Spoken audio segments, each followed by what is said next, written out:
কি অবস্থা সবার? তৃতীয়বারের মতো আবারও জুটি বাঁধতে চলেছে শাকিব ইদিকা।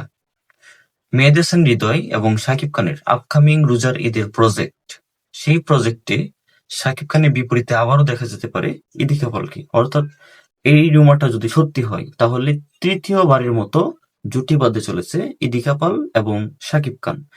এর আগে তারা যে দুইটা সিনেমায় জুটি হয়ে কাজ করেছিল, একটা হচ্ছে প্রিয়তমা, যেখানে ইদিকা পাল এবং শাকিব খান জুটি হয়ে কাজ করেছিল, এবং নেক্সট ডে বরবাদ করেছিল ইদিকা পাল এবং শাকিব খান জুটি, এবং দুইটা সিনেমায় ব্যবসা সফল এবং ইন্ডাস্ট্রি হিট হয়েছিল। এখন তৃতীয়বারের মতো আবারও গুঞ্জন উঠেছে যে মেহেদী হাসান হৃদয় এবং শাকিব খানের যে প্রজেক্ট আসতে চলেছে আসন্ন ঈদ উল ফিতর উপলক্ষে নির্মিত হবে, সেটাতে নাকি ইদিকা পালকে আবারও শাকিব খানের বিপরীতে দেখা যেতে পারে। তো এটা যদি, এই রিমোটা যদি সত্যি হয় তাহলে তৃতীয়বারের মতো আবারও জুটি বাঁধতে চলেছে শাকিব খান ইদিকা পাল। এবং এই সিনেমার নাম, একটা রিউমার ছড়িয়েছিল যে নিঃস্ব থাকতে পারে, হায়ানা থাকতে পারে, বাট এই সিনেমার টিম থেকে ক্লিয়ার কাট ভাবে বলে দেওয়া হয়েছে যে এই সিনেমার নাম কোনোভাবেই নিঃস্ব বা হায়না থাকতে যাচ্ছে না। তার অফিসিয়াল নেম খুব শীঘ্রই তারা রিভিল করবে, অফিসিয়াল টাইটেল তারা খুব শীঘ্রই রিভিল করবে ভিডিও আকারে। তো সেটার জন্য আমরা অবশ্যই অপেক্ষা করবো। আর নায়িকা নিয়ে রিউমার এটা নতুন কিছু না, এটা শাকিব খানের যে কোনো নতুন সিনেমা আসলে নায়িকা নায়িকা বলেন, ভিলেন বলেন, সবকিছু নিয়ে একটা রিউমার হয়, বাজেট নিয়ে অনেক কিছু নিয়ে রিউমার হয়।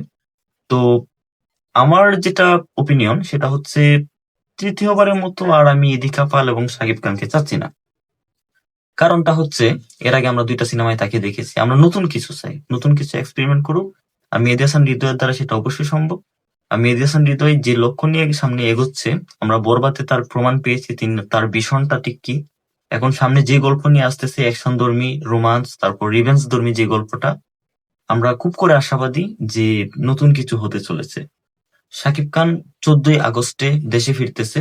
আর তারপরে অক্টোবর মাসে, খুব সম্ভবত অক্টোবর মাসের শুরুর দিকে এই সিনেমাটি মেহেদী হাসান হৃদয় এবং শাকিব খানের যে সিনেমা ঈদ উল ফিতরে রিলিজ হবে, সেটার শুটিং অক্টোবরেই শুরু হতে যাচ্ছে।